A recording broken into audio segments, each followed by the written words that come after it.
Hello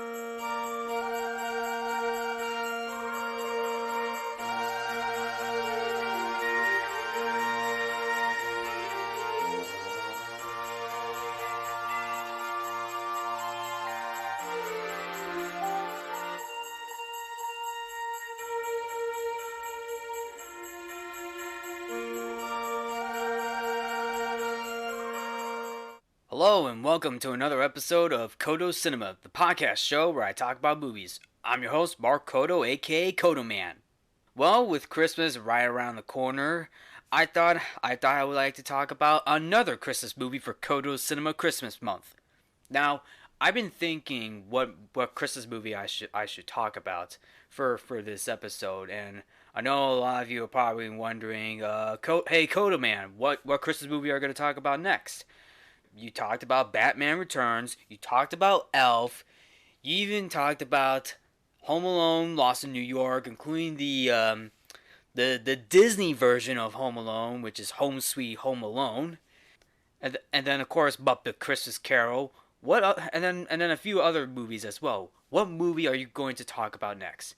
Well, I've been thinking lately, and I'm going to talk about the original Home Alone. That is right, folks. For this episode, I'm going to talk about Home Alone, the original Home Alone movie that came out in 1990.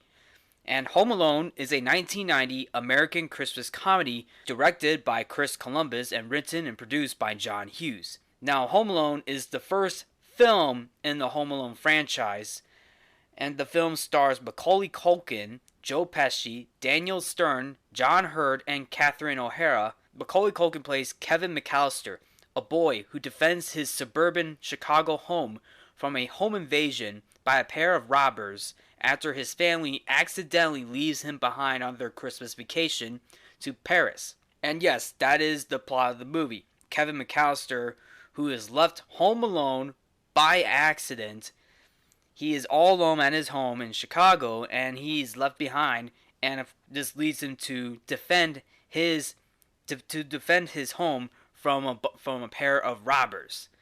And this movie, as I mentioned, was directed by Chris Columbus, with John Hughes being the writer and producer of this movie. Plus the movie came out on November 10th, 1990 in Chicago, Illinois, but it was released in the United States overall on November 16th of 1990, and it was distributed by 20th Century Fox. The film was on a budget of $18 million, and of course, prior to the film's release, it grossed $476.7 million on an $18 million budget. And it became the highest grossing live-action comedy at the time until the release of The Hangover Part 2. Now, the movie itself, the critical reception of the movie was initially mixed, but in later years, the reception has been generally positive, with praise for its cast, humor, and music.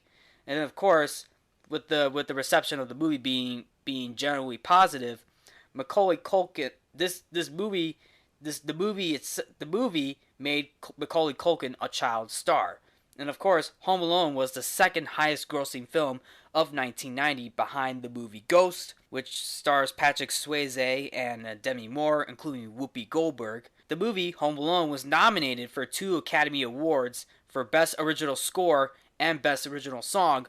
Both of them were contributed to a fantastic film composer, none other than John Williams.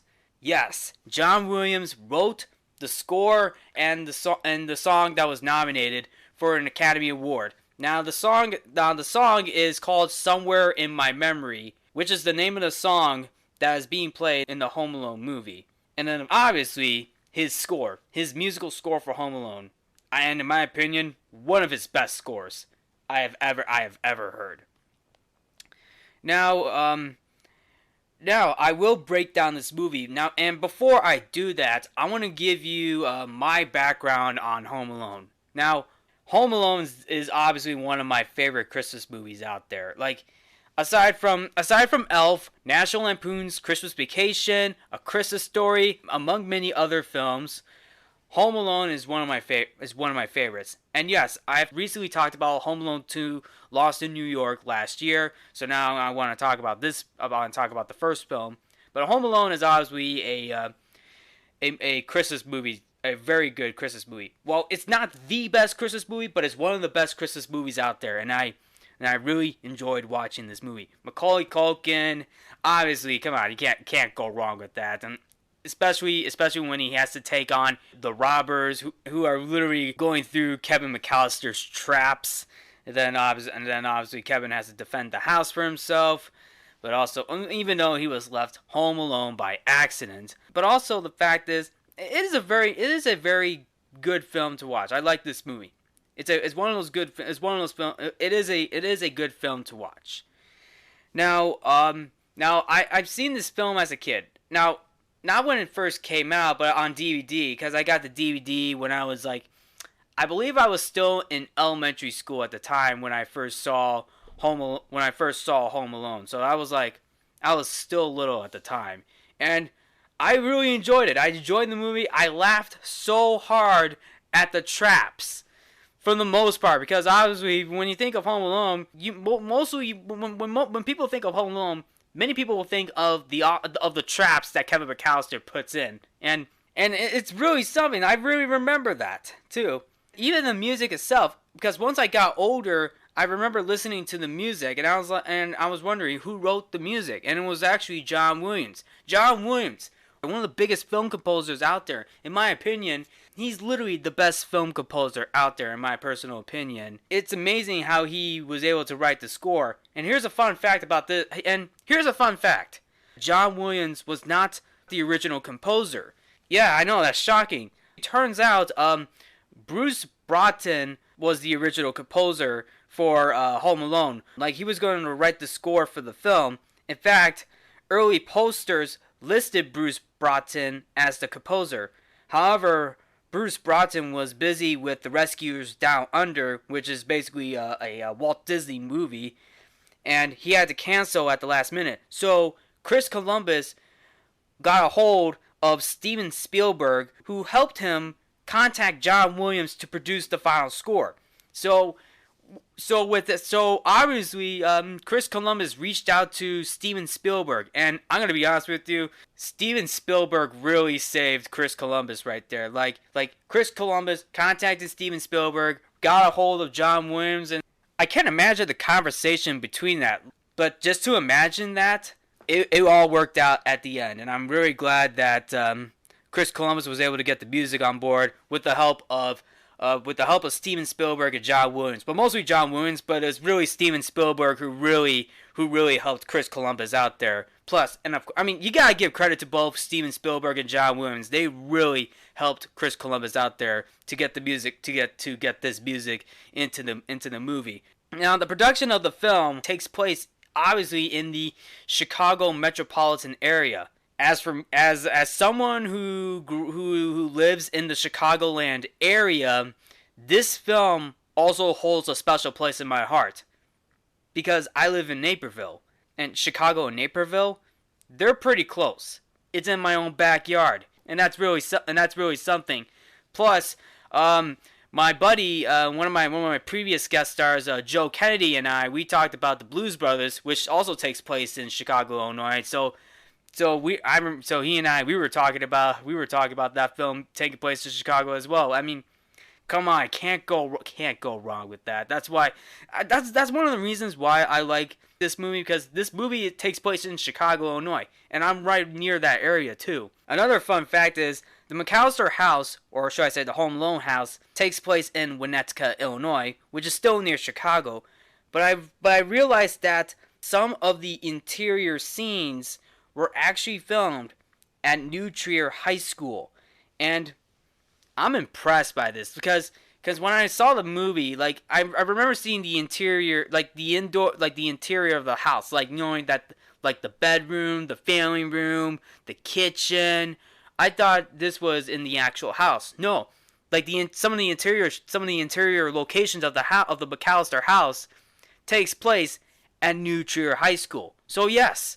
So they actually still filmed that. They still filmed the exterior scenes, the outdoor scenes at the house, which at the house in Winnetka, but some of the interior stuff, they had to go to New Trier High School to put together the bedrooms, the kitchen, and some of the other locations in the house. That's awesome. And also to bring this up as well. Now y'all are probably wondering, how did Chris Columbus direct the Home Alone movie? Well, it turns out he left production of National Lampoon's Christmas Vacation because he was going to be the director of that film, but unfortunately he had difficulty. He had a difficult time working with Chevy Chase because it seems like Chevy Chase and Chris Columbus did not get along with each other on set. So, and John Hughes, who was also involved with National Lampoon's Christmas Vacation, John Hughes gave Chris Columbus two different scripts, and one of them was Home Alone. So Chris Columbus chose to direct Home Alone as he found it funnier and liked the Christmas theme. So yeah, so it all worked out. And also, Chris Columbus did an uncredited rewrite of the script among his contributions to the character of Old Man Marley, which he created to give the story a more serious layer, as well as a more emotional, happier ending. Macaulay Culkin, who played Kevin McAllister, was not the first choice. John Mulaney was asked to audition for the role of Kevin after being scouted in a children's sketch comedy group, but his parents refused the opportunity, so Chris Columbus decided to meet up with Culkin and agreed for the role. So Chris Columbus came to the decision and he met up with Culkin and agreed he was the right choice to play Kevin McAllister. So that's pretty cool. And also, Robert De Niro and John Lovitz were originally going to play the role of Harry before Joe Pesci took the role. And then for Uncle Frank, Kevin McAllister's uncle, Uncle Frank was going to be played by Kelsey Grammer, but unfortunately Kelsey Grammer was unavailable, so they brought in Jerry Bandman. And as for Marv, Daniel Stern was cast as Marv, although he dropped out after he would not be paid more for the extended schedule because the schedule for the shoot, the production schedule, was extended from 6 weeks to 8 weeks, and he dropped out after as he would not be paid. But he dropped out after as he would not be paid more for the extended schedule. So another actor had to replace him, but unfortunately the other actor did not appeal to Chris Columbus. So because the actor Daniel Roebuck was going to replace Daniel Stern for Marv, but unfortunately Daniel Roebuck's chemistry with Joe Pesci, the chemistry was lacking between the two, so they decided to bring Daniel Stern back on board. And Roebuck later said that although he was upset to be fired from the production, he now believed the experience was a little blip of unimportance. And also, Chris Farley auditioned for the role of a Santa Claus impersonator, but he failed to impress Chris Columbus. And also, John Candy is also in this movie too, and he was available for only 1 day to film his scenes, which took 23 hours to shoot, and he was paid only $414 since he did the film as a favor to John Hughes. John Hughes and John Candy, they actually both did Uncle Buck about a year prior to Home Alone. And of course, in return, John Candy was the only actor Hughes allowed to go off script. According to Chris Columbus, all his dialogue was improvised. So obviously, John Candy's dialogue in Home Alone, it was all improvised. On the spot. He improvised on the spot, and that is amazing too. Alright, so anyway, that's basically the behind the scenes stories and of course my background on the movie. So anyway, pull out some cheese pizza, popcorn, because I'm going to break down Home Alone. So get ready, you filthy animals. The movie opens up with an opening credits sequence to which the music from John Williams is playing in the background. while showing like the credits of the cast members and of course the crew members, the people who were involved in filming this movie. So which is pretty cool. The music for this is very creepy and eerie, but it does give in. It's very creepy and eerie too because if you really think about it, the idea of being home alone, like someone who is left at the house all alone, is can be creepy, can be a little creepy too because you never know who's gonna show up. Like you never know, you never know because you're the only person who's left all alone, and you're probably wondering, where is everybody? What's going on? I hope no one's sneaking into the house. And I really like that whole eerie vibe that John Williams put in for this movie, especially for the theme, because the music in this is dun dun dun dun dun dun dun dun dun dun dun dun dun. Like that's the vibe. That's the theme. That's the theme that is being played, and I really like that theme. It really gives an overall eerie, creepy vibe, and I gotta give John Williams credit for that. And and then of course we get to see the McAllister house, and what we see in that opening is basically all of Kevin McAllister's relatives, like from his brothers to his sisters to his cousins, his mom, his dad, his uncle. Like basically like everybody in this house is basically they're getting ready for vacation. Like they're going to Paris for Christmas vacation, and the McAllister family is prepping to spend Christmas in Paris, gathering at Kate and Peter's home in Chicago, in a Chicago suburb on the night before their departure. Now, their youngest son, Kevin, is frequently ridiculed by his cousins and siblings, particularly his older brother Buzz. And yes, basically Kevin McAllister is being overlooked. And Kevin McAllister, being played by Macaulay Culkin, he does a fantastic job. He does a fantastic job with his role. I'm going to say that right. I'm going to say this right there. Kevin McAllister is a brat, but at the same time, he's very sympathetic too because he's basically being overlooked by his family. His whole family overlooks this one kid in the house who's basically their own son. They're like Kevin McAllister is basically being he's being ignored by everybody in the house. Like we even get a moment where Kevin McAllister is saying, "This house is so nuts, so wrong in so many ways. When I get married and get a lot of money, I'm gonna live alone. Do you hear me? I'm living alone. I'm living alone." That's what Kevin McAllister says, because everybody is not paying attention to Kevin McAllister. He's being like Kevin McAllister, like he's basically being tossed to the side. Like he's a side son. That's what I said. A side son. I'm telling you right now, like his family just literally tossed Kevin McAllister aside. Like literally.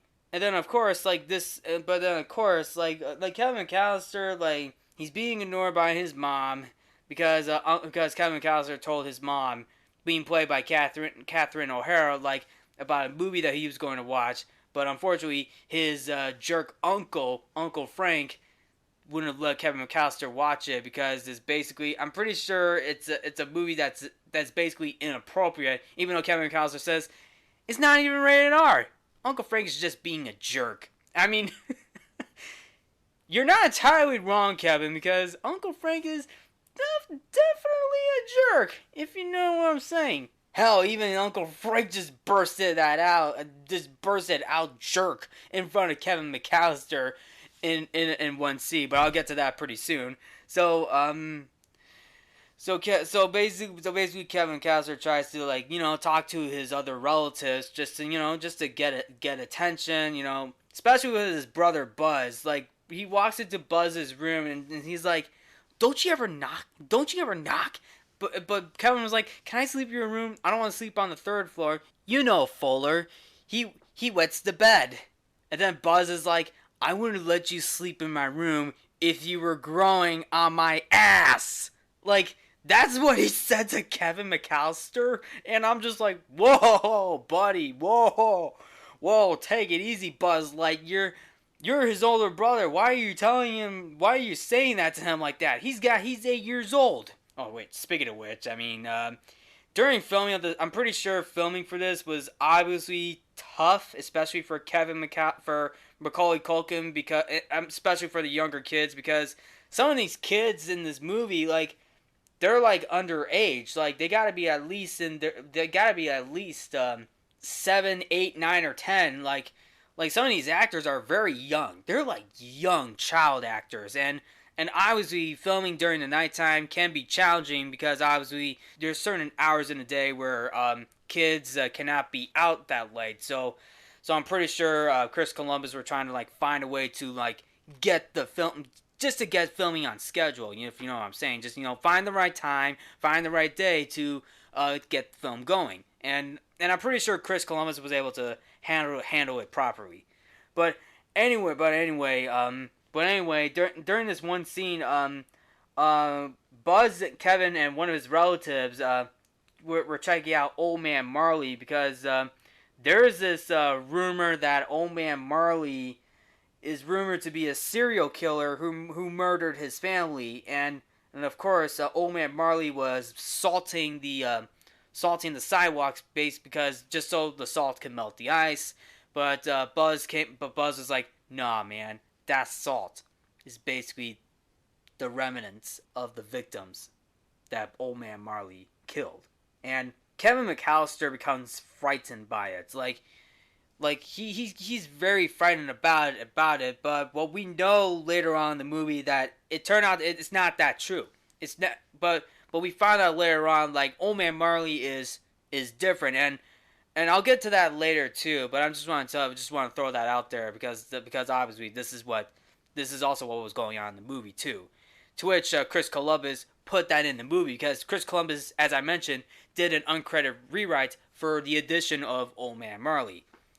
So anyway, Kevin and his family, they're all downstairs eating pizza because obviously pizza night, I guess, and the pizza delivery guy accidentally knocks over the statue, which is a very, very funny gag, by the way. And then, of course, everybody was eating pizza, but unfortunately, Kevin McAllister didn't see his pizza, which is basically his cheese pizza, because his family ordered him a plain cheese, but unfortunately, Buzz ate Kevin's pizza, and Kevin was like, did anybody order me a plain cheese? And Buzz is like, well, would you want any? Someone's gonna have to barf it all up. And it's gone. And then, I like this next moment where one of the family members told Fuller to go easy on the Pepsi, and Fuller just like smiles at him.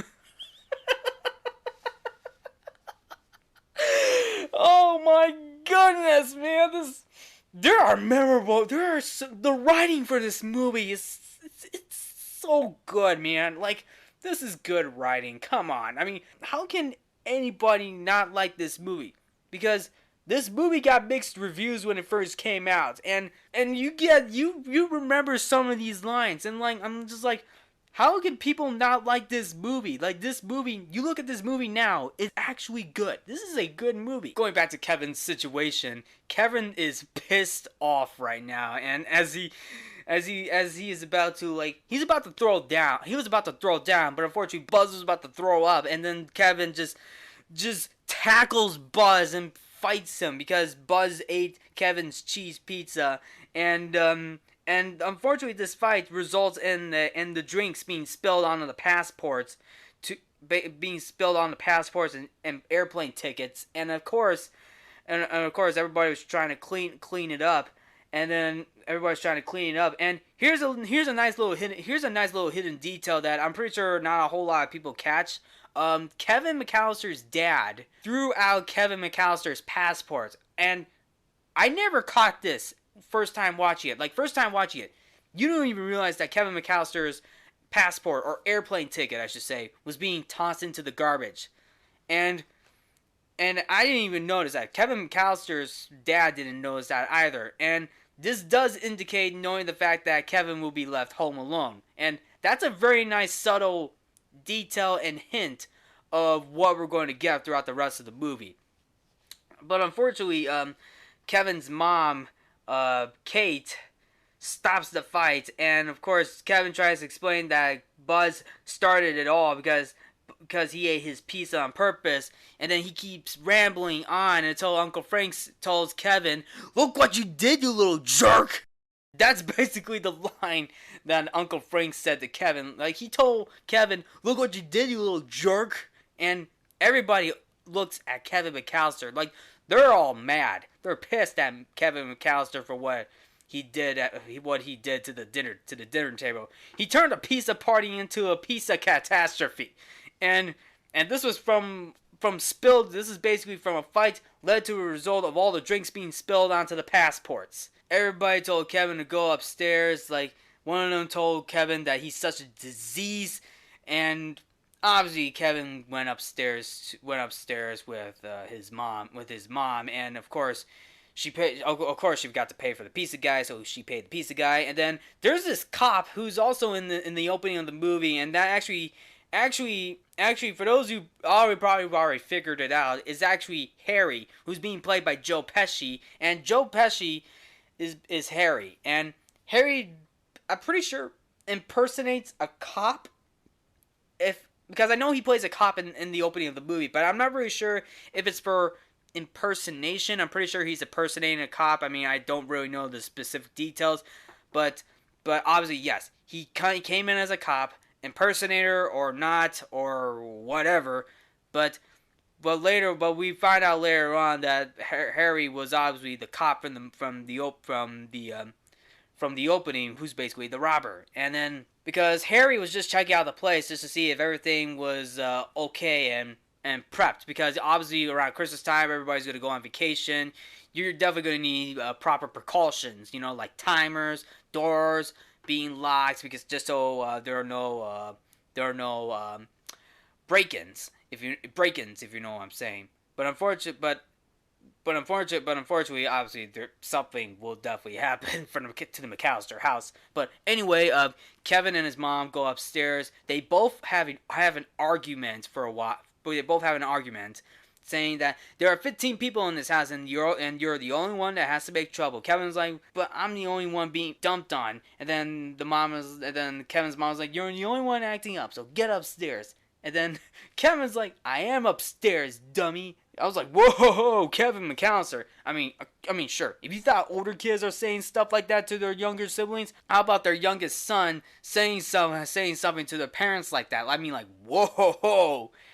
I mean, wow. Talk about family issues back in the 90s. But anyway, Kevin's mom opened the door to the third floor, and Kevin's like, "It's scary up there." And the mom was like, "Don't be silly. Flo will be up there soon." But unfortunately, Kevin McAllister tries to apologize, but the mom's like, "It's too late. Go." And then Kevin walks upstairs. It's just like, everybody in this family hates me. And then the mom was like, "Maybe you should ask Santa for a new family." And then Kevin's like, "I don't want any new family. Family sucks." And I was just like, "Holy crap, Kevin!" And then this ends the conversation ends with Kevin McAllister saying, "I don't want to see you for the rest of my whole life," or something like that. And then Kevin's mom's like, "I hope you don't mean that. You'll be very upset once you wake up and realize that you don't have a family anymore."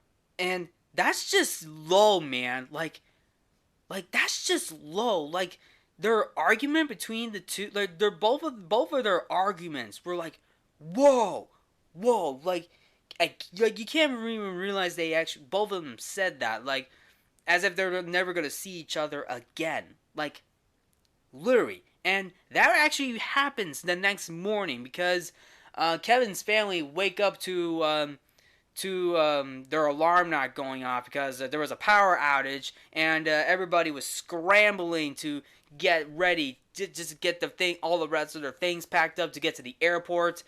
which is basically O'Hare Airport. They went to O'Hare Airport to just so they can fly out of O'Hare to Chicago to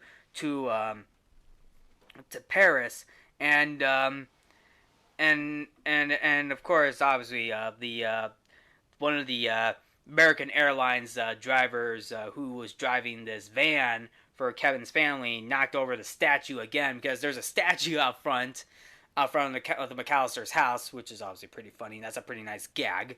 And of course, everybody was running through O'Hare Airport just to get to the gate to fly to Paris. And also, during the head count, they were also doing a head count, and one of the siblings thought that the neighbor, because the neighbor walked by to check out all the things in the McAllister's suitcases, and one of the siblings did a head count on the neighbor because she thought this one of the relatives thought, because one of the relatives was doing a head count, and one of the relatives thought that the neighbor who came by to the McAllisters thought it was Kevin McAllister. No, that's not true.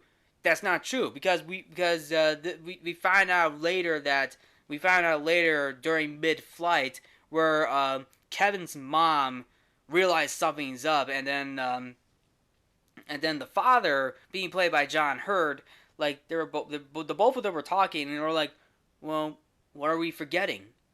And then Kate, Kevin's mom realized they left Kevin behind because she says, "Kevin!" Meaning that Kevin's left home alone, and she realized that mid-flight, in the nighttime, in the sky, at night. Wow! And then Kevin wakes up, realizing that no one's home, and he's just like, "I made my family disappear." He says it again, and he's like, "I made my family disappear." And then Kevin is just basically having a grand old time at the house, going through all the rooms. He even went through Buzz's stuff, and then of course he found a picture of Buzz's girlfriend, to which actually, here's a fact about this moment. The picture of Buzz's girlfriend in this scene that Kevin is looking at is basically a boy in a wig, because Chris Columbus thought it would be too mean to make fun of a girl like that. And Kevin McAllister, he looks at this picture and he's like, "Buzz, your girlfriend, wolf!" And then smashes the picture, and I'm just like, oh my goodness. Oh my goodness. Oh man. I mean, I don't know. I mean, to be honest though, I think the scene speaks for itself, in my opinion. Later on, Kevin decides to watch a movie which is basically called Angels with Filthy Souls, and this is basically a movie within a movie, because the movie that Kevin McAllister watched, Angels with Filthy Souls, it's basically parodying the 1938 crime film Angels with Dirty Faces, and the shooting for it took only one day on the final test day prior to official start of principal photography. And of course, this is basically creating the illusion of the 1940s gangster film, basically shot in black and white. And of course, this is basically features Johnny and Snake, and they're basically having a conversation, and then Johnny was like, "Who is it?" And then this guy named Snakes comes in, and he's like, "It's me, Snakes. I got the stuff." And Johnny was like, "Leave it on the doorstep and get the hell out of here," because they're basically doing a deal, right? They're basically doing a deal, but which actually backfires pretty quick, because Johnny pulls out a machine gun, and he shoots at Snake. He shoots at Snakes like a literal gangster, and Kevin McAllister just watches it, and he's like, Buzz, I'm eating junk and watching rubbish. You better come out and stop me. But unfortunately, Kevin comes to realize the whole violent situation where Snakes is being shot multiple times by Johnny, and Kevin McAllister is freaked out by it, and he's freaked out by it. Well, I guess he didn't heed Uncle Frank's warning then. and then Johnny tells Snakes to keep the change, you filthy animal, because Snakes was going to be paid by it, but unfortunately he got paid with bullets. So yeah, he kept the bullets, which is basically change. And Johnny was like, keep the change, you filthy animal. And then later on in the movie, the robbers start coming. The robbers, Harry and Marv, being played by Joe Pesci and Daniel Stern, are about to check out the McAllister house. They're going to rob it, but unfortunately, Kevin McAllister realizes this because he heard voices outside and noise as well. So he decides to turn on all the lights, which brings the attention to Harry and Marv, because Marv was like, "I thought you said they were at home," and Harry was like, "They were supposed to leave this morning. Let's get out of here." So Harry and Marv left, and of course, Kevin hides up in his parents' bedroom, but he's like, "This is ridiculous. Only a wimp will be hiding in the bed like this. I'm not a wimp. I'm the man of the house." Think again, Kevin, because once Kevin walks outside, he sees Old Man Marley, because remember, Buzz told Kevin about this whole story of what Old Man Marley was doing, and then this music from John Williams just comes in the background doing this whole I think it's a jingle or something. It's basically dun dun dun dun. Kevin screams. Yeah, Kevin screams and runs back into the house and hides under the covers like a wimp. That poor little wimp. So later on, once Kevin's parents landed at the airport in Paris, they were trying to get a hold of the Chicago police to see if Kevin McAllister is at home, and they sent a police officer to check out the house, and the police, unfortunately, Kevin didn't answer the door because he thought it was Harry or Marv or the Old Man Marley, but no, it was a police officer, and the police officer was like, "There's no one home. There's no one home. The house is secured. Tell the parents to count their kids again." And then unfortunately, Kate, Kevin's mom, tries to book a flight back to Chicago, but unfortunately it's around the holidays, how all the flights are being booked around the holidays, because holiday seasons, everybody's trying to get to one place to another, whether it's vacation or back home. So that's the situation that Kate is in. So she's basically being put on standby, because what really happened is, like, really the argument that she had with Kevin was heavy. It was heavy. It was bad. And in the way how she left her son all alone at home, and she wants to go back to see him. Like, she was trying her best, her very best effort to get back to Chicago to see Kevin McAllister. And she really does. She traveled from Chicago to Paris to Dallas to wherever the hell she ended up at, which is obviously Scranton. She ended up in Scranton towards the end of the movie, and Kate was like, no, this is Christmas, the season of home, and I don't care about to go out like a hitchhiker. I'm trying to get home to my son, and that's what Kate is doing. But thankfully, Kate was caught by the attention of one of the band members, who's basically a polka musician named Gus Polinski, being played by John Candy, who, as I mentioned, John Candy improvised all of his lines in this movie, because he actually had one day of shooting, and John Candy was like, "Hey, I heard about, hey, you know what, hey, I heard you had a little mishap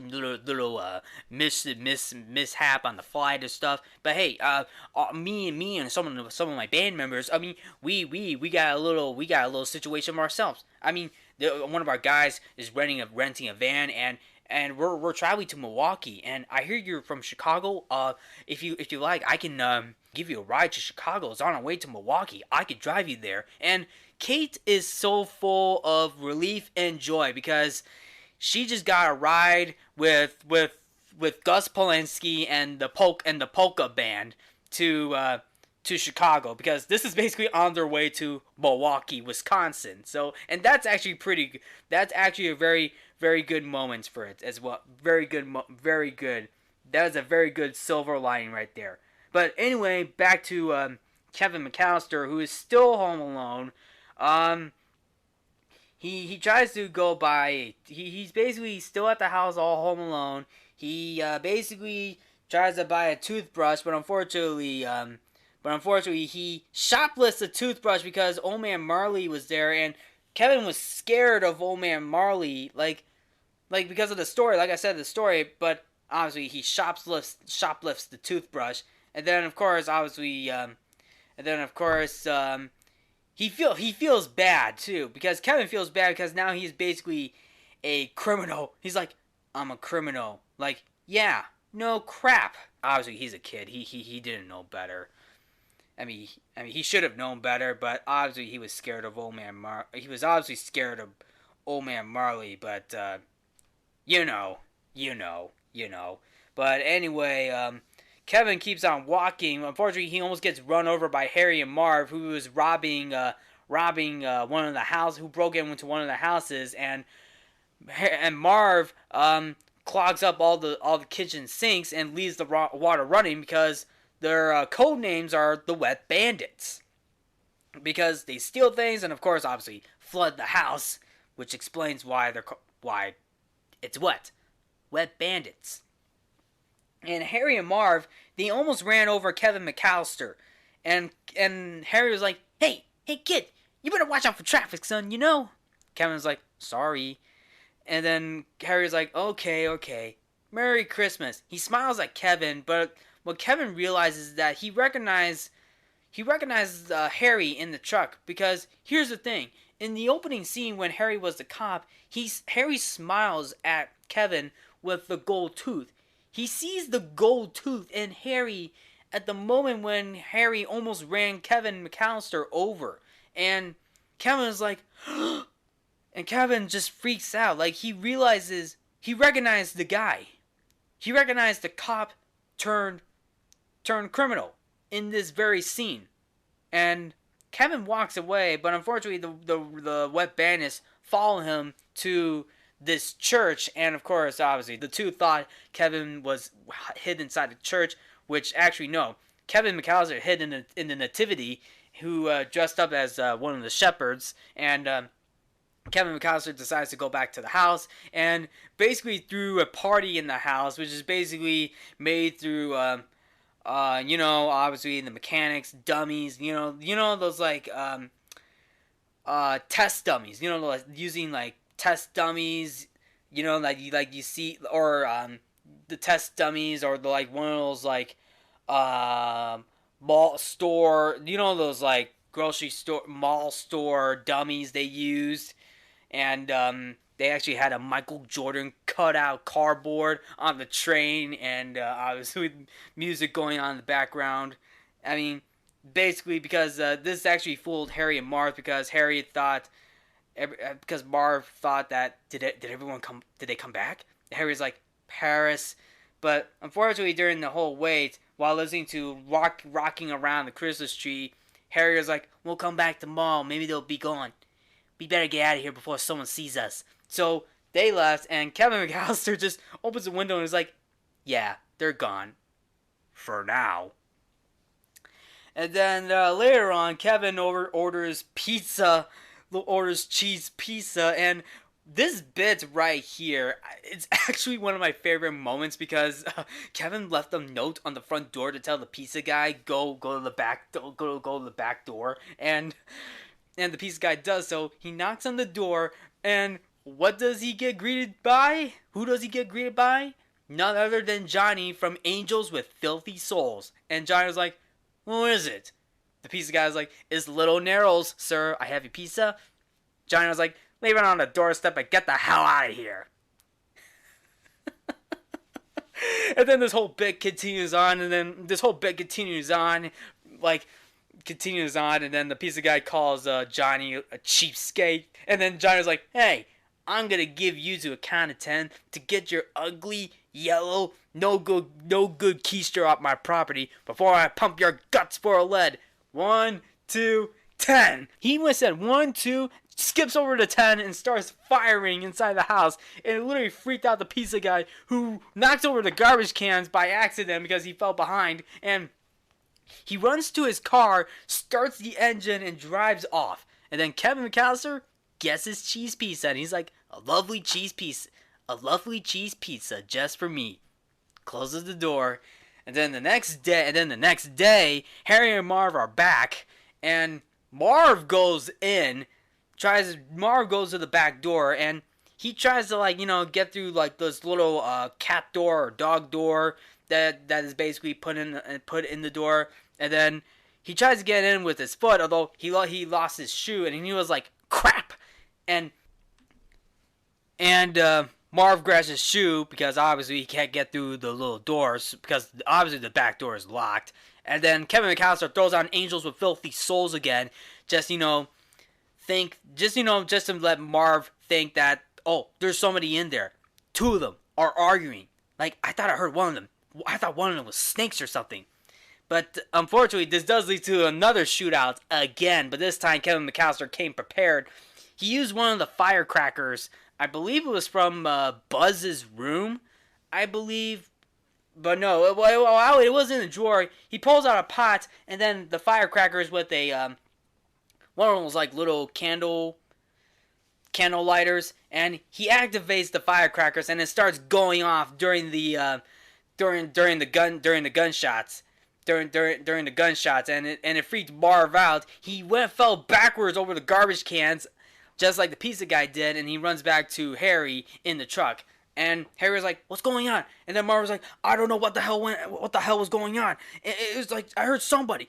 2 of them were arguing. I thought one of them I heard was snakes or something. Snakes?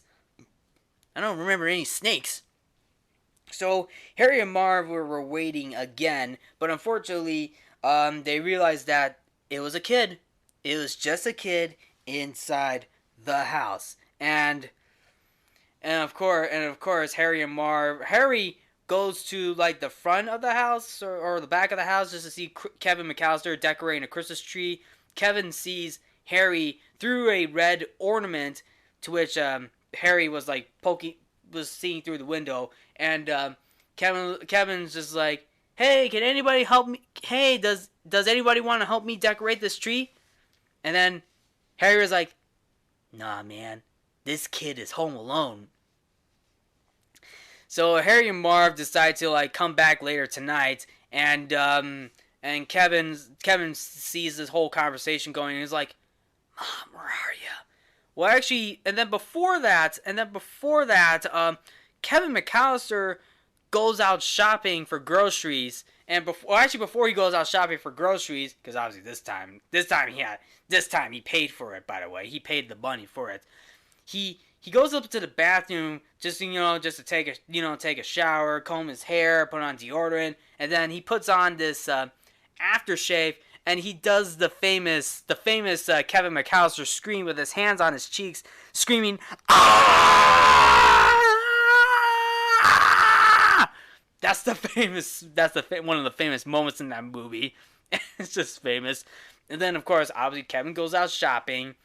He gets everything that he needs, obviously for the house, and then he meets up with this checkout lady who is basically scanning his groceries, and then, of course, this whole conversation starts, and between the two, and basically the grocery lady clerk was asking Kevin, "Where's your mom?" Kevin was like, "My mom's in the car." "Where's your dad?" "He's at work." "What about your brothers and your sisters?" "I'm an only child."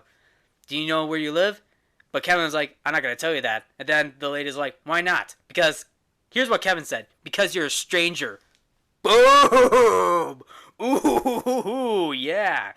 Yeah, he got you right there. Well, obviously, of course, because, Kevin's obviously talking to a stranger at a grocery store. But obviously, this is a grocery store clerk, by the way.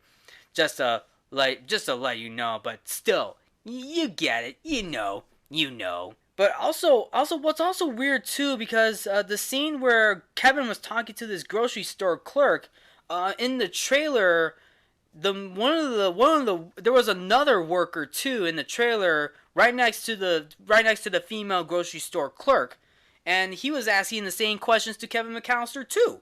So I don't know the reason behind it. Like, I don't know the reason behind it, but the reason behind why didn't the other guy who was in the trailer with the female grocery store clerk, who was asking the same questions about it. If you know what I'm talking about. If you know what I'm talking about, in the original trailer, during this scene where Kevin was talking to the female grocery store clerk, there was a guy next to the female store grocery clerk who I'm pretty sure is an employee as well. He talks to Kevin, asks him the same questions: "Where's your mom? Where's your dad? What about your brothers and your sisters?" And then, why can't you tell me about where you live? Like, those are the same questions that he said to Kevin in the trailer, but in the final cut, the guy's not in the final cut. It's just basically a female grocery store clerk who's asking the questions. So I don't know the reason behind it, but I don't know the reason behind it, but anyway, let's move forward. So anyway, Kevin obviously drops off the groceries at his house. He does a little bit of laundry, and then of course he gets scared by the furnace. And Kevin's like, "I'm not afraid of you." He was afraid of the furnace at one point when he realized he was home alone, but not this time. So anyway, after doing laundry, Kevin McAllister walks around during the night. He wants to go see Santa because he wants to talk to Santa, just so he wants his parents back for Christmas. He wants to see his family back for Christmas.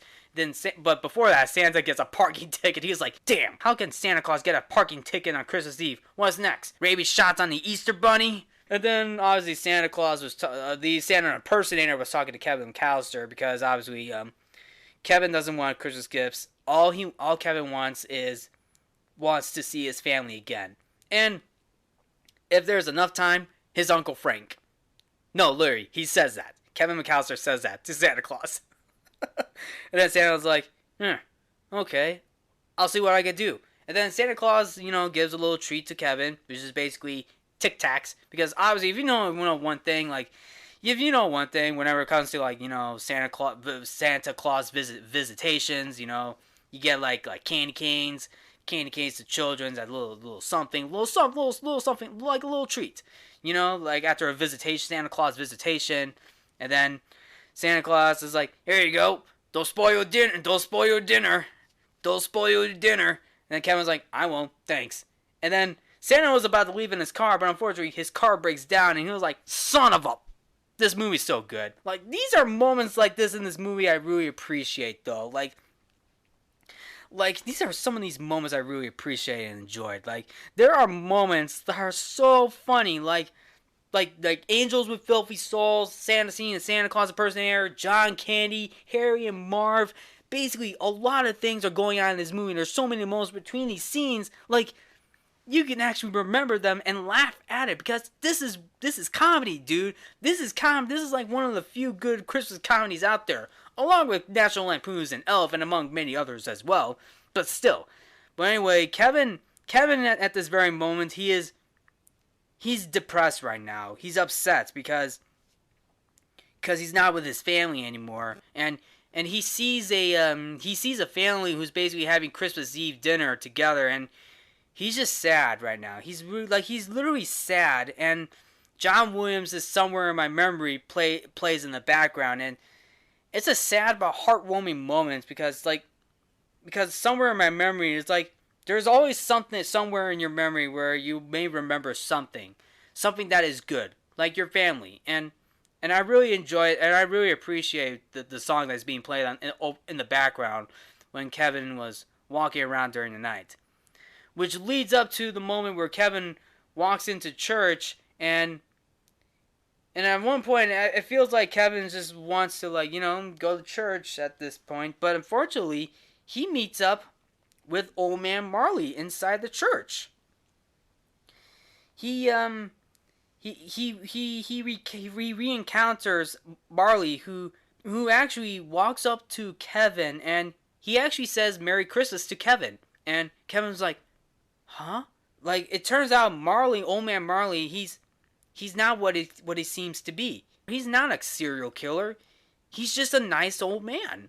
And Marley disproves the rumors about him. And of course, Marley points out his granddaughter in the choir and mentions he otherwise would not get to see her since she is the daughter of his estranged son. And Kevin suggests to Marley that he should reconcile with his son. And this is the moment where you realize that this is a very good moment between Marley and Kevin. Like, they both had their own situations going on. They both had their own demons. Like, like how Kevin and Marley, they basically disconnect with each other from their family. And of course, their conversation about like their family issues, and they decide to, like, reconcile with each other, reconcile with their families. It's basically a very heartwarming moment, and I really, really find that to be good. This is a very touching moment too, because especially when they're having a conversation inside because inside the church, like, you're basically reconciling with God, with God, your faith and your family as well. Like, think about that. That's a pretty good place too. And it can be scary at times, but once you decide to, like, reconcile with someone, whether it's with God or your family or with the church, it's a very touching moment. You realize that we've been through a lot, but now, listen, how about we reconcile with each other, put our differences aside, and, let's just try to reconcile with each other. And that's a very heartwarming moment. So later on, Kevin and Marley, they shake hands, and Kevin leaves for the night to go back home, and then he hears the clock, he hears the church bells ring, and he realizes that it's 8 o'clock. So Kevin runs back home, and we play a variation of a carol of what appears to be Carol of the Bells from John Williams, because this variation of Carol of the Bells is actually the theme for of the robbers, because with the music from John Williams that is being played, which is basically a theme of Carol of the Bells. It turns out Kevin, because it's basically the theme for the robbers, or the setup, I should say. And this music, dun dun dun dun dun dun dun dun dun dun dun dun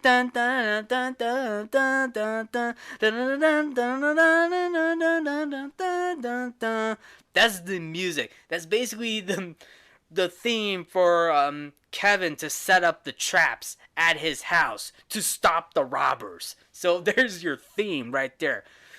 And of course, Kevin gets back home and says, "This is my house. I had to defend it." So he decides to put in all the traps, from pouring water onto the steps to turn to ice, to tarring the steps, to make the doorknob hot, to putting ornaments on the floor, to planes, trains, automobiles on the floor, to putting a rope on a tree, to putting, like, like those skyline ropes on the treehouse from the house to the treehouse, putting pillow feathers on a fan, and then many other traps as well.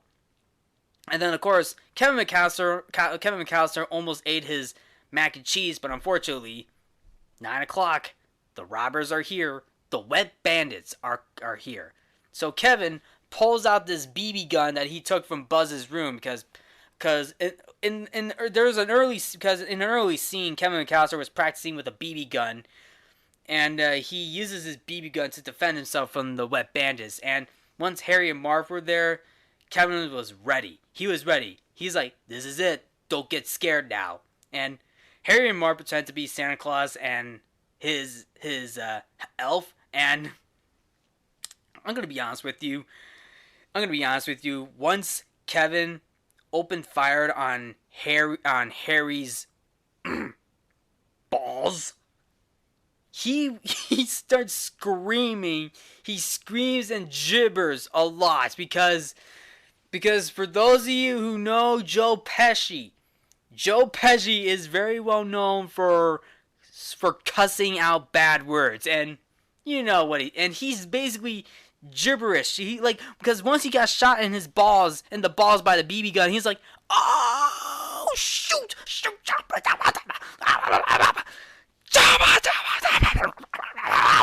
Like, he's being gibberish, but you can definitely tell that Harry is trying so hard not to swear.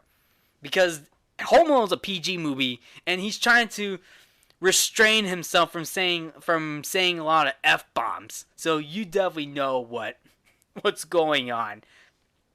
And the traps keep on going because Harry and Marv split up to different parts of the house. Harry goes to the front of the house, and he gets slipped on the stairs because he slips on the front of the stairs because the stairs were all ice, and like Harry and Marv got slipped up by ice on the stairs, and it's very brutal and funny too. Like, this is like one of the most violent moments.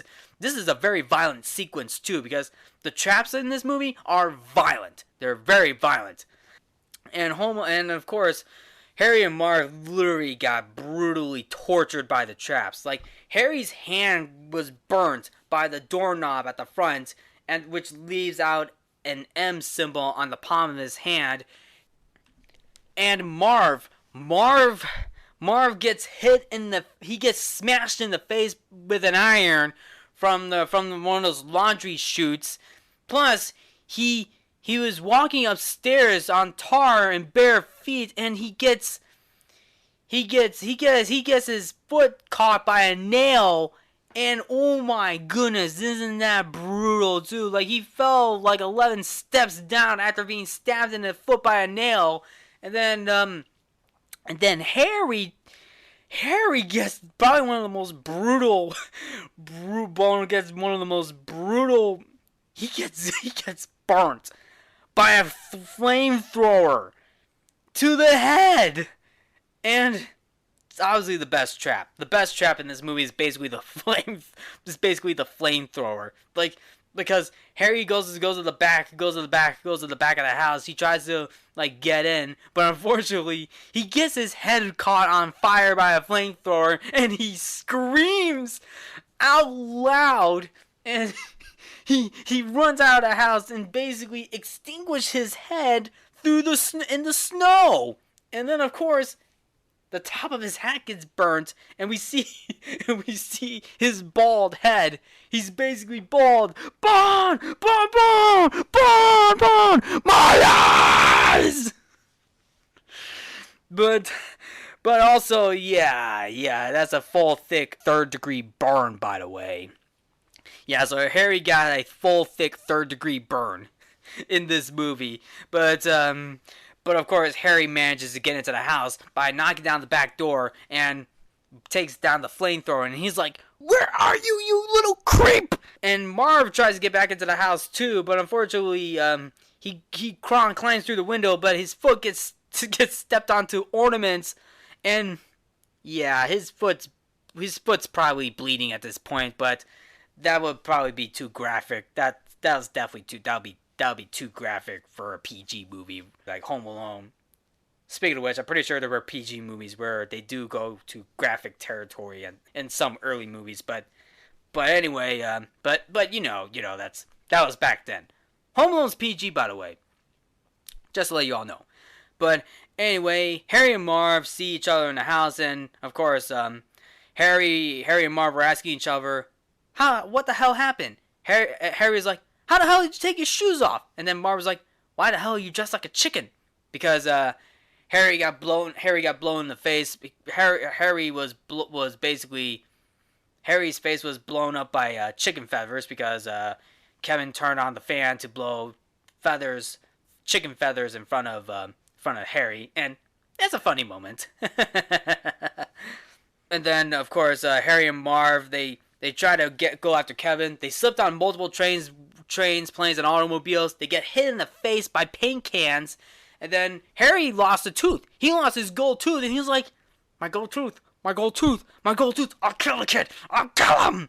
Like, Harry really wants to kill that kid after he got his tooth knocked out. And then, of course, Kevin calls the police. And Kevin almost got caught by Marv. Like, Marv has Kevin by the leg. And Kevin was set free after Kevin put Buzz's spider or tarantula on the Marv's face. And Marv screams, and he tosses the tarantula onto Harry, who's about to smash it. But no, he smashed Harry's chest. And Harry got hurt so bad at this moment that even the spider just crawls away. And he was like, screw this. I'm going back to Buzz's room. Because the thing was, Kevin messed up went to Buzz's room and broke his shelves. And on the shelves is Buzz's tarantula. And the tarantula was set free after Kevin McAllister accidentally broke all the shelves from climbing up to get his savings and Buzz's savings. And then, of course, obviously the spider was roaming around the house, which leads up to Kevin using the spider to get Marv off just to make him scream. And obviously Marv misses the spider, and the spider going back to Buzz's room, being like, screw this, they're going back to Buzz's room. Probably seeing Spider-Man or something. But anyway, Harry and Marv go after Kevin, who's basically in the treehouse, and then Kevin was like, down here, you big horse's ass! Come and get me before I call the police! And then Harry and Marv try to go on the rope just to like climb, just to get to the treehouse. But unfortunately, Kevin uses these hedge clippers to cut the rope, and then Harry and Marv bump each other into the house wall, and basically land back outside. And then of course, Kevin runs away. He goes to one of the neighbors' house, which is basically being flooded, and he's basically stopped by Harry and Marv. He was like, hiya, pal. We outsmarted you this time. Get over here. Get over here! So, Harry hangs Kevin on the door, hangs Kevin on the door, and then Harry and Marv decide to, do the exact thing what Harry and Marv are about to, I think they were about to torture Kevin by using the exact same traps that Kevin used, by burning his head with a blowtorch. We'll smash his face with an iron! And then, of course, one of the few things what Harry was going to do was bite off every finger on Kevin's hand. He was going to bite Kevin's finger. But actually, here's the thing. Joe Pesci actually bit Macaulay Culkin on the finger. Macaulay Culkin still has the scar to this day. So, what you see in the movie is Joe Pesci actually bit Macaulay Culkin on the finger, and he's got the scar to this day. I'm not making this up. Joe Pesci actually bit Macaulay Culkin on the finger, and he still has the scar to this day. But thankfully, Old Man Marley shows up, and he knocks out the wet bandits, and Kevin McAllister is back home safely. And then the police arrive, they arrest Harry and Marv, and Kevin McAllister was having himself a Merry Little Christmas, because background of Have Yourself a Merry Little Christmas was being played in the background. I think it's the Frank Sinatra Have Yourself a Merry Little Christmas being played in the background, which I'm pretty sure was what's being played. But anyway, Kevin is having himself a Merry Little Christmas Eve, and then Kevin McAllister's mom was still with the polka band, driving in the night while they're playing music, and then they both have a heartfelt conversation. Although comedic too, because at times, because obviously John Candy's a comedian himself, so yeah. But anyway, I mean the conversation between John Candy and Catherine O'Hara is pretty sweet. Is a pretty sweet and funny moment too. But at the end of the day, but for what it's worth, it's still a nice moment. Like, because Kate was like telling John Candy, like, Kate feels like that she's a bad parent, and John Candy was like, you're not. I mean, look at us. I mean, we all have our own family issues too. Like one of my band members never got to see his kids too, and of course, I mean, I had my own issues too. I mean, I have my own issues too, but yeah, but but and the scene keeps on going too. But then Christmas Day, but then the next morning, Christmas Day, Kevin is initially disappointed to find that his family is still gone, but thankfully Kate arrives home and they both reconcile, and both Kate and Kevin reconcile with each other, and it's a very heartwarming moment. Kevin and his mom are happy to see each other again, and it's a very heartwarming moment. I almost cried during that moment. They reconcile each other. Remember, in the church scene when Marley and Kevin McAllister were talking about their family issues and decides to, reconcile with their family, it comes full circle. Kevin reconciles with his mom, and of course, old man Marley reconciles with his family too, including his son, daughter-in-law, and granddaughter. And it's a very heartwarming moment too. And on top of that, the rest of Kevin's family comes back home from Paris.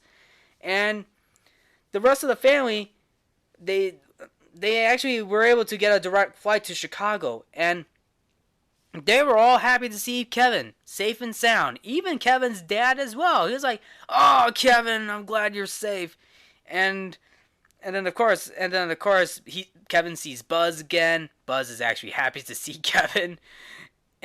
Is happy to see Kevin. And then of course, Kevin's dad was like, "What have you been up to?" And then Kevin was like, "Well, I was able to help out with groceries and just fooling around." You could say that again, Kevin. Oh, and Kevin McAllister's dad also picked up Harry's gold tooth, and he was wondering what it was. Obviously, because Kevin hit Harry in the face with a paint can, which explains why Harry's gold tooth came out of his mouth. But also, Kevin sees Old Man Marley reconciling with his family, as I mentioned too. And I do like this last moment of Kevin looking out the window, seeing Old Man Marley reconciling with his family. But it's literally the music from John Williams that literally adds a beautiful send off to Marley, to Old Man Marley reconciling with his family, because he and his family walk back inside, or basically walking in the snow, basically inside his house, I believe, and Kevin is happy. Kevin is happy that Old Man Marley has reconciled with his family, and Kevin is happy that he reconciled with his family too. And then on top of that, we get the final moment where Buzz walks upstairs to his room, and he sees that his room is all messed up, and Buzz is like, "Kevin, what did you do to my room?" Kevin's like, all crap. He runs backstairs, and the movie ends. And that's it. That's it. That is my breakdown. And that's the movie. And that is it. And that is Home Alone. And I'm going to tell you this. This movie holds up. It still holds up as a Christmas classic. And even though first time release, I get it. I know a lot of people said they didn't like I know a lot of people didn't like this movie as much. I'm pretty sure it's most notably from the traps that Kevin put in, and basically the film being, well, how I say this, mean-spirited. But at the end of the day, really, Home Alone is a Christmas classic, and I'm glad that this movie was reappraised, and people are seeing this as a Christmas as a Christmas classic. I really enjoyed it. The cast was good, particularly from Macaulay Culkin. I love the Harry and Marv Joe Pesci and Daniel Stern. They were both very good. I like their chemistry in this movie very much. Daniel Stern and Joe Pesci, their chemistry was awesome. The story was good too. The music from John Williams is great. I mean, is there anything else to say about John Williams? He's obviously created one of the best scores for this movie, and of course being nominated for 2 Academy Awards as well. And then the overall movie itself, taking place on Christmas, taking place in Chicago, that is amazing. I really, really enjoyed this movie so much. I still enjoy this movie to this day, But other than that, Merry Christmas, you filthy animals. Oh man. But anyway, that would be a wrap on this movie. So anyway, that's it. So anyway, that'll be a wrap on this movie. But anyway, what did you all think of Home Alone?